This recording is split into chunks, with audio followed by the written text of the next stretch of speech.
A pandemia alterou o comportamento das pessoas. Aumentou a distância e restringiu a mobilidade e as nossas interações.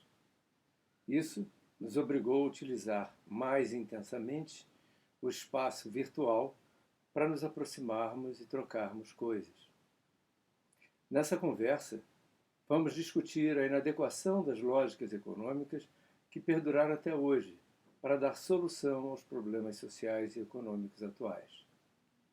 Essa inadequação para lidar com mudanças tão profundas e com os dilemas éticos que nos têm sido propostos pode ser um sinal de que uma nova lógica poderá ordenar todo o aparato da economia industrial.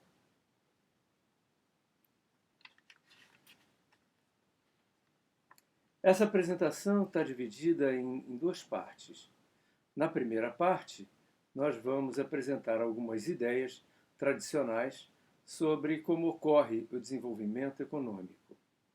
Queremos fixar a lógica racionalista que une as visões clássica, neoclássica e schumpeteriana e modernas. Em nossa pequena tese, essa forma de entender o desenvolvimento da sociedade, o seu processo de civilização, está por trás de muitas contradições e de falsos dilemas que confrontam as medidas de proteção sanitária ao caos social que será provocado pela recessão econômica. Essa parte é apresentada em 4 temas. Ao final, nós vamos sintetizar tudo para fixar o que queremos propor.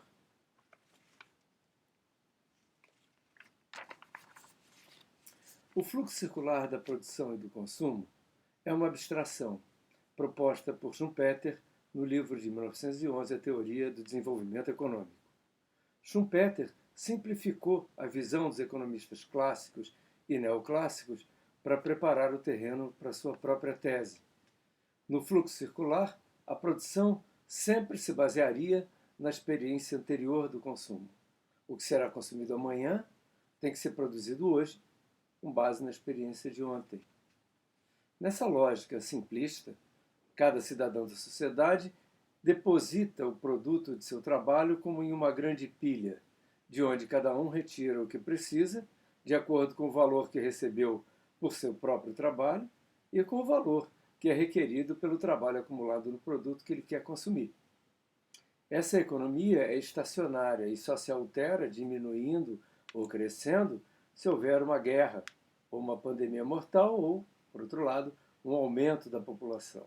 São fatores externos ao sistema econômico. A renovação do aparato industrial é feita pelas empresas que estão presas, no entanto, no fluxo circular, onde toda a sua energia é consumida. Isso só poderia ocorrer de forma incremental, ordenando nesse ritmo o crescimento e o desenvolvimento econômico. As crises na visão clássica e neoclássica seriam eventos indesejáveis produzidos por causas externas ao sistema capitalista.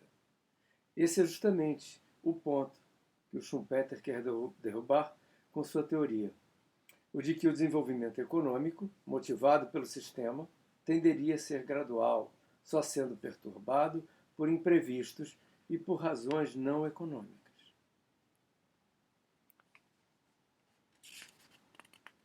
A hélice da dinâmica do progresso industrial. Na teoria do desenvolvimento econômico, do Schumpeter, a economia não apenas cresce, mas se desenvolve. Ou seja, ela se transforma em algo diferente, mais capaz, como um organismo.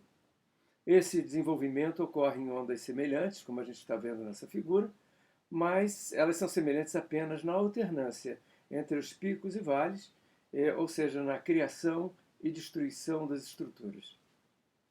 A inovação de empreendedores é a energia que, quando liberada, provoca uma reação em cadeia, fechando as empresas estabelecidas e as estruturas em que essas floresciam. Em períodos de cerca de meio século, imaginava Schumpeter, e assim como muitos outros economistas, baseados no estudo de Kondratiev, as estruturas que desaparecem e que levam com elas empregos e renda acabam criando uma profunda recessão. Ou seja, nessa visão, as crises são produzidas pelo próprio sistema econômico, sendo um resultado do seu desenvolvimento. Sem crise não há desenvolvimento. O organismo capitalista precisa das crises. Sem elas, não se desenvolve. Somos induzidos por esse raciocínio a crer que, na visão estacionária, aquela do fluxo circular, as forças econômicas internas do sistema resultam em uma força centrípeta, obrigando-a a girar em um plano, como um círculo. Se ela se transforma e cresce, tal ocorre por razões externas, por adaptação ao consumo. Já o desenvolvimento em ondas, proposto pelo Schumpeter, esse sim, provocaria transformações internas, fazendo a economia decolar em outro eixo como uma hélice. A gente está vendo essa hélice aí. O que queremos observar é que o progresso representado nesse eixo vertical é também circular em sua lógica, como no círculo mais escuro, na projeção da hélice. O progresso do sistema capitalista ocorre, mas mantém sempre a mesma componente centrípeta das condições necessárias para esse progresso. A civilização industrial. O Schumpeter escreveu o seguinte no livrinho dele, Capitalismo, Socialismo e Democracia, de 1942. O processo capitalista racionaliza comportamentos e ideias, e dessa forma ele expulsa de nossas mentes, justamente com nossas crenças metafísicas, ideias místicas e românticas de toda a sorte. Assim, reconfigura não apenas os métodos com os quais buscamos nossos fins, mas também os próprios fins em si mesmos. Isso o Schumpeter chamou de civilização capitalista. O nosso progresso humano, o artístico, cultural, social, acaba obedecendo às condições impostas pela lógica econômica. Há diversas contradições que muitos autores identificam na lógica capitalista da civilização. São contradições porque elas entram em choque com outras formas de entender o mundo que também concorreram para o que a gente chama de civilização.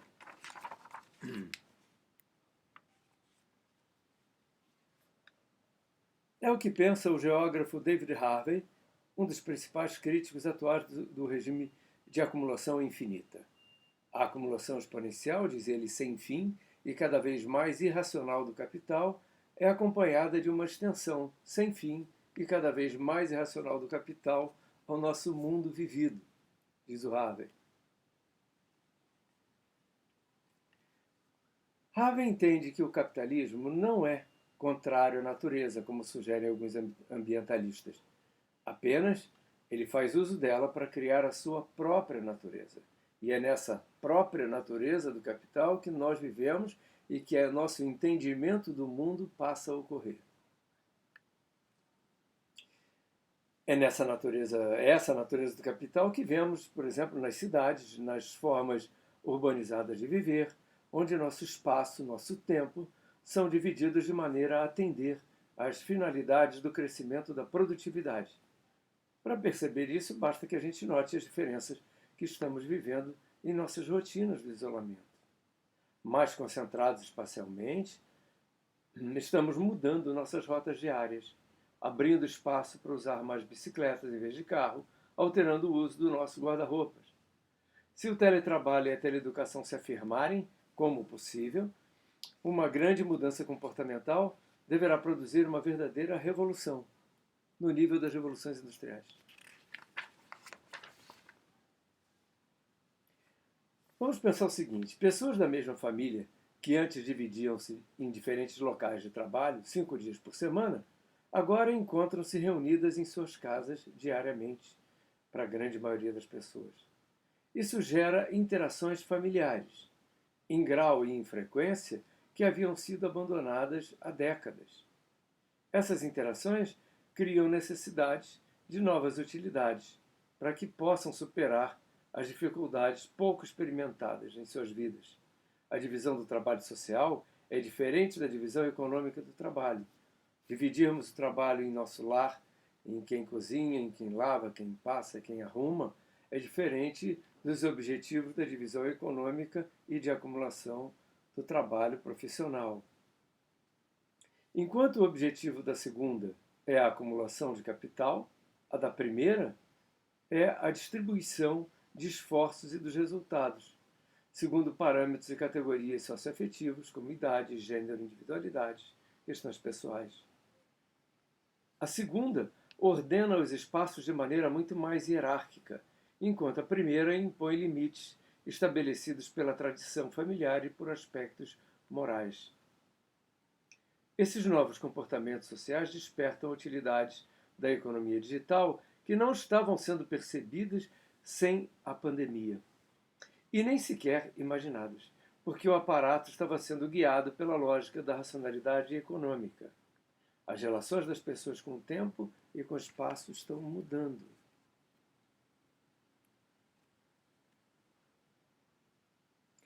Como vimos, o desenvolvimento econômico ocorre em ciclos de transformação.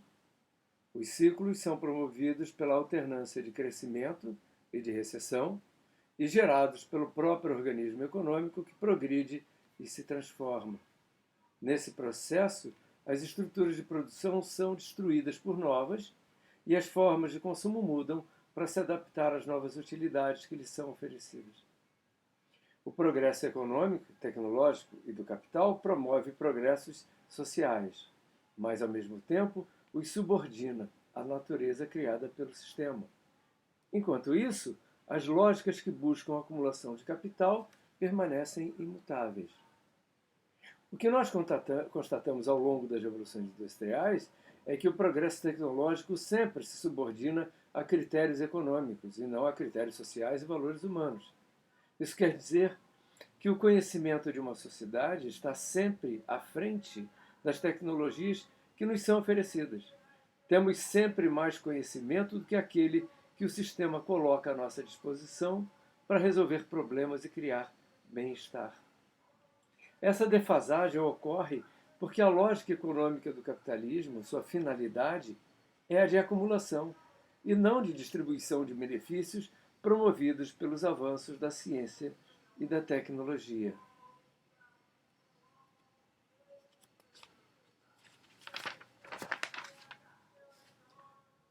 Vamos fazer a síntese da parte 1 agora.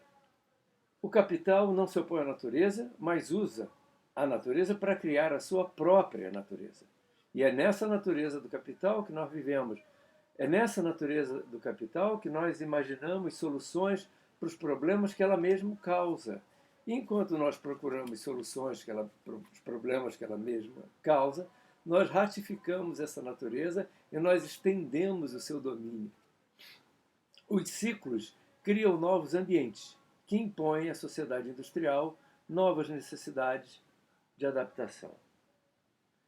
As utilidades criadas pela inovação estão associadas às novas necessidades criadas pela adaptação da vida ao ambiente da natureza do capital, ciclicamente reformulados. Basta imaginar o espectro de necessidades nas nossas classes sociais. O capital cria diferentes ambientes naturais com diferentes necessidades supridas por diferentes utilidades para cada nicho de classe social. É importante nesse ponto que nós pensemos que, da mesma forma que as máquinas, esse sistema racional não tem em si mesmo um objetivo final, uma finalidade, além da acumulação e do crescimento infinitos. Essas são as forças cuja resultante é centrípeta. Em um processo evolutivo na natureza, há um aperfeiçoamento do organismo que evolui, mas esse aperfeiçoamento é a mera adaptação do organismo ao ambiente em sua luta de preservação. De certa forma, o sistema de acumulação mimetiza a evolução natural, assumindo um papel de protagonista na determinação automática de políticas, papel que não lhe cabe. A racionalidade dominante, acumulativa, eficiente e produtiva, se estende a outros domínios, como a cultura, as artes, as relações sociais, o trabalho, as profissões, a educação e a saúde, é o que nós temos visto em discussão, reformando o papel do próprio Estado. A parte 2 entra propriamente na economia do isolamento, o tema principal dessa nossa apresentação. Nessa segunda parte, vamos ver como essa racionalidade parcial e circunscrita ao pensamento acumulativo, aplicada em certas dimensões da vida, simplesmente não faz sentido. Veremos algumas headlines de jornais que demonstram isso. Em seguida, vamos analisar falsos dilemas tão debatidos nas redes sociais e nas políticas de governo. E encerraremos com a síntese da nossa hipótese, que é um pouco longa. A economia do isolamento está acelerando a emergência de uma revolução industrial que poderá se dissociar inteiramente das lógicas de acumulação e crescimento infinitos que foram estabelecidas pelas revoluções anteriores. As lógicas econômicas na pandemia. O país já tem 2,2 bilhões em doações para o combate ao coronavírus. Itaú anuncia 1 bilhão para um fundo de apoio ao SUS e para enfrentar a pandemia. Para especialistas, a iniciativa deve estimular o desenvolvimento ainda maior das empresas. Então, os bancos que a gente está vendo em meio à mais grave crise econômica do século XXI doaram bilhões para o SUS. O que nos vem à mente é por que essas doações não ocorreram quando a economia estava melhor, né? E com ótimas perspectivas de crescimento futuro.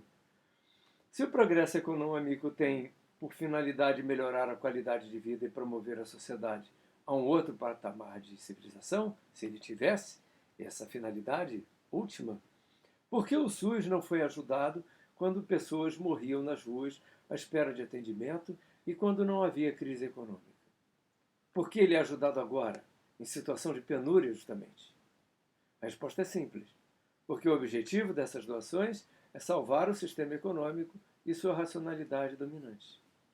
Nesse momento, a saúde da população mais pobre é percebida pelos estrategistas econômicos como um fator que interfere na política econômica a qual os bancos estão intimamente associados. Nas situações anteriores, não.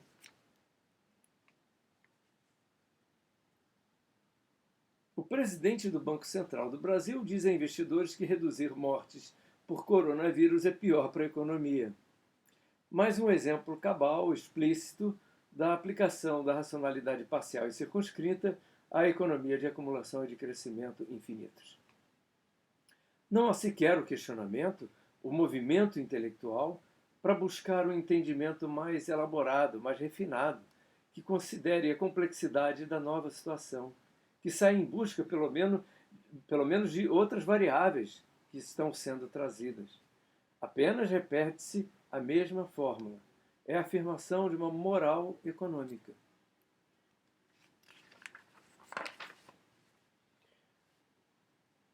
Como sempre ocorreu, diante da destruição criativa das estruturas de produção e consumo anteriores, os novos empreendedores sempre vêm de fora e sempre destroem as empresas estabelecidas e presas lá no fluxo circular, presas na sua experiência, de entender o consumo de ontem para produzir para o consumo de amanhã.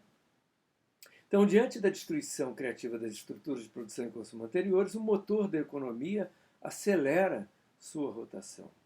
A questão é que, dessa vez, são as mudanças sociais que contêm os genes da inovação. São elas que estão estabelecendo o ambiente para novos empreendedores aparecerem. É sempre bom lembrar que um jardim só se mantém com suas espécies se as espécies indesejadas forem sistematicamente eliminadas pelo jardineiro. É o que ocorre com a estrutura produtiva de um país, onde o jardineiro é o governo e suas ferramentas são muitas vezes protecionismo das empresas e atividades existentes, mesmo que muitos setores sejam nocivos ou incompatíveis com o desenvolvimento da sociedade. Há diversos autores que acreditam que a automação ameaça mais as profissões de engenheiros, advogados e médicos do que as de trabalhadores braçais, simplesmente porque é mais fácil automatizar o trabalho intelectual do que encher as fábricas de robôs. De fato, a globalização é um dos fenômenos que postergou a evolução da automação, enquanto foi possível encontrar trabalho barato em algum canto do mundo. A Covid-19 causou danos à globalização que dificilmente poderão ser reparados, porque mudou a forma das pessoas entenderem o sistema, reduziu a sua confiança na possibilidade que nesse cassino elas um dia sejam também vencedoras, perdão. A busca de oportunidades de acumulação de capital, em meio a uma pandemia de proporções tão trágicas, seria uma atitude inadequada se não fosse medíocre. O que está acontecendo de realmente novo aos nossos olhos é o surgimento de novas experiências em empresas pequenas, pulverizadas, localizadas, de novas experiências de atendimento, de novas necessidades, de encontrar utilidades não imaginadas antes para tecnologias que estavam limitadas pelas lógicas restritivas dos ciclos de inovação.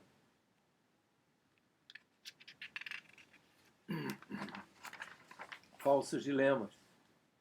Vamos olhar uma outra manifestação contraditória tão debatida por nossos políticos e governantes e por muitos de nossos colegas e amigos: o achatamento da curva. Na ânsia de defender a lógica de acumulação e de crescimento infinito, até analistas abrem mão de observar o que está diante de seus olhos. A área sob as curvas só seria igual, ou seja, o acumulado de necessidades de tratamento pela Covid-19, se fixarmos o conhecimento como uma constante, e não o considerarmos como uma variável da equação.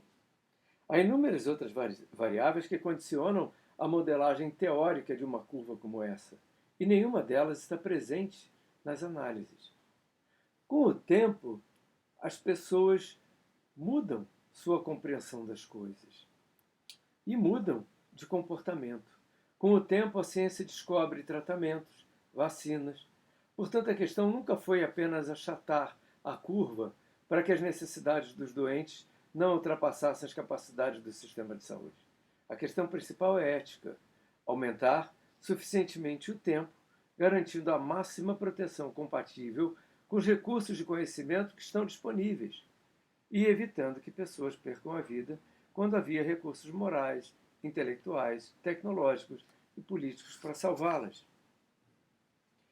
Talvez a principal diferença entre essa pandemia e outras ocorridas na história seja o grau de acesso e a quantidade de informação que está disponível e que é acessada por uma grande quantidade de pessoas. A diversidade de fontes, o acompanhamento da gênese do conhecimento, das contradições, das influências das visões de mundo na construção da verdade e no entendimento da realidade, são oportunidades distribuídas a todos hoje em dia, ou a quase todos, ou a uma grande parcela da população, de uma forma inabitual, pelo menos, que nunca antes havia sido conseguida ou sequer tentada. As formas tradicionais de informação excluem a maioria por considerá-la inepta, incapaz de participar da solução dos problemas que as afligem.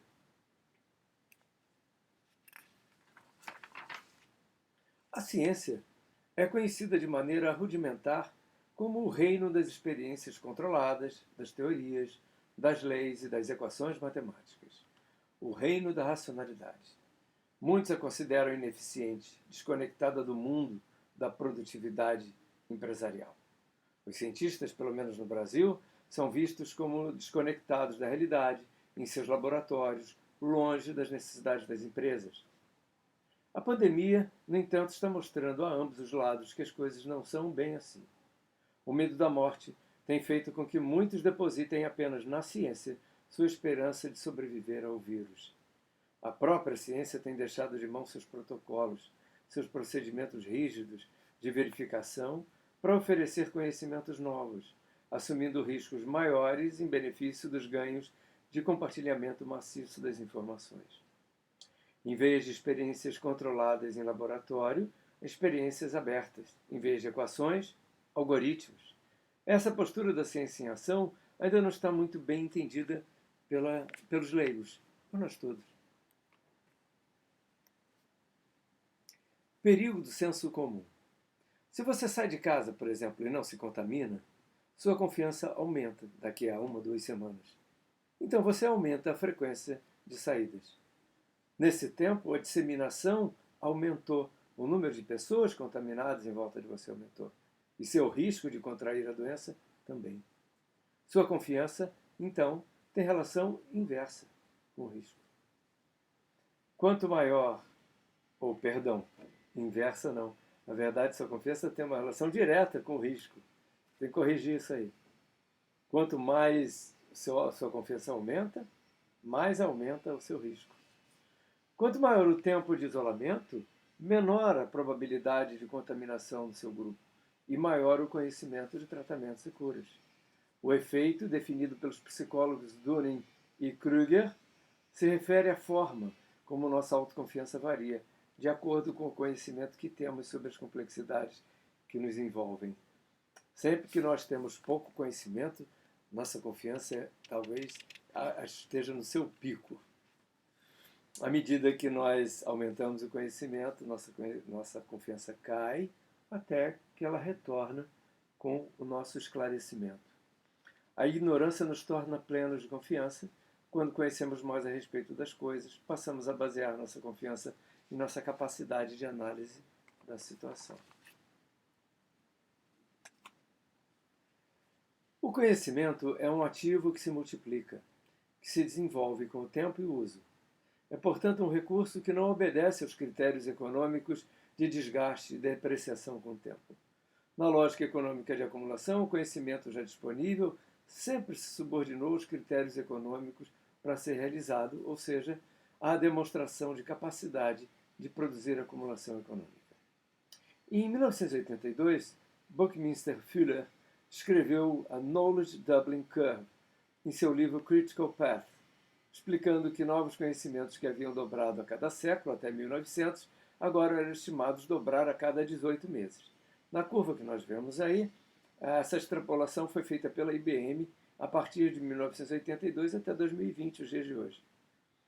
Buckminster era um arquiteto futurista, utópico e inventor americano, preocupado em imaginar como a humanidade iria se adaptar ao futuro que ela mesma criava. Nesse momento, nos damos conta de que é a economia que deve se subordinar ao conhecimento e as suas formas de criação de valor. Voltando ao caso da pandemia, quanto maior o tempo disponível, maior o conhecimento e menores as áreas sob as curvas de mortes acumuladas, portanto, um falso dilema entre economia e saúde.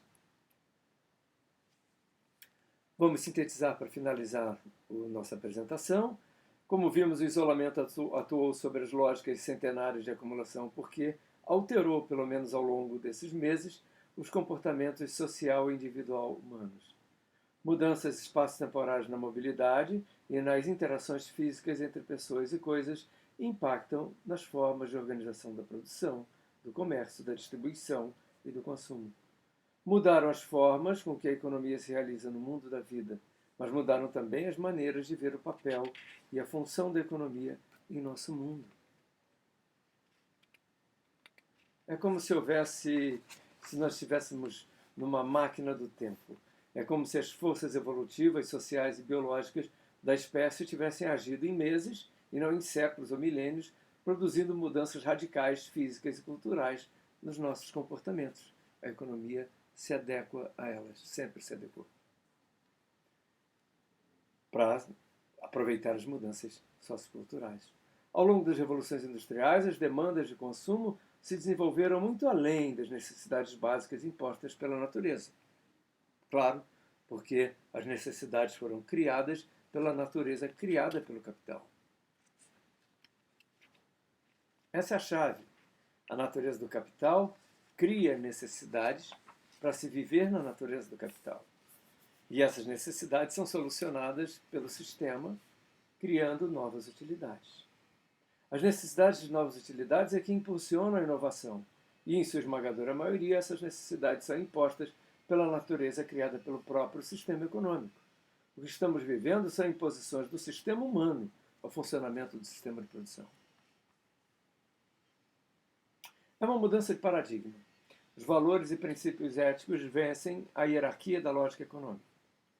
Por isso, talvez a reação de atores econômicos dominantes e de seus representantes são semelhantes a outras reações observadas nas outras revoluções industriais das empresas que entravam em falência devido à ação dos empreendedores.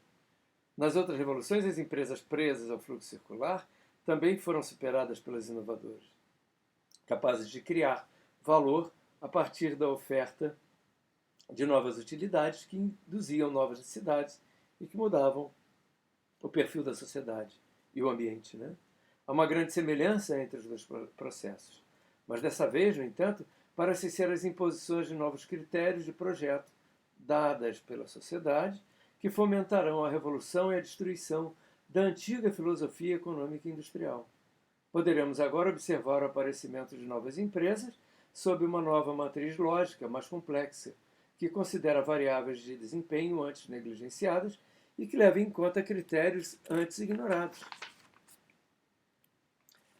As novas linhagens de empresas estão sendo criadas pela transformação digital do mundo em consonância com as experiências sociais no isolamento.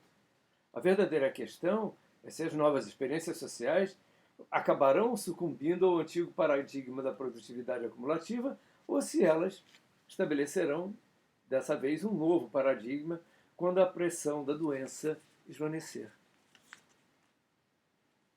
Vamos ver um exemplo.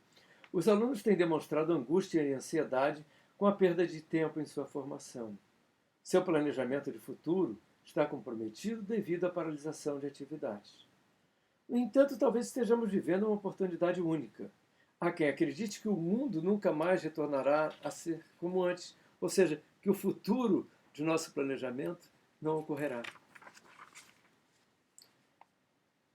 O futuro que planejamos, portanto, poderá não existir mais. Eles têm, portanto, os alunos, a chance de aprender coisas que não teriam tempo. Nós também, professores. E agora, por causa das aulas que nós teríamos dado e assistido, e que não teriam tempo depois quando estiverem trabalhando, no caso dos alunos. Os professores agora têm que aprender a utilizar novos sistemas, novos meios de comunicação. É uma profissão que não se atualiza há séculos. Né? Mesmo as suas tecnologias disponíveis, o máximo que o professor usa de inovação, muito frequentemente, é substituir o giz por uma caneta pilô. Pilô não, que marca o quadro. São oportunidades de traçar novos rumos e novas narrativas para as profissões que a quarta revolução industrial irá criar e de se distanciarem das profissões que ela irá destruir. Essa é a oportunidade que os alunos têm, né? Se aproximar de novas profissões, criar novas narrativas de profissões que estão sendo criadas nesse momento e se distanciarem ao mesmo tempo das profissões que a revolução irá destruir. Por exemplo, aprendendo uma língua nova, né? Ou se capacitando em cursos online gratuitos, como esse, o curso de algoritmos de Princeton, que tem uma nota aí de 4,9 em 5 em 6.598 avaliações, está disponível gratuitamente, sem certificado, mas quem quer certificado? Quem quer diploma? Bom, nós precisamos ainda dos diplomas, né? Mas muito em breve não precisaremos mais. Em nossas próximas conferências e videoaulas, né, vamos procurar abordar temas mais específicos sobre os efeitos da transformação digital da sociedade nas lógicas e filosofias de desenvolvimento.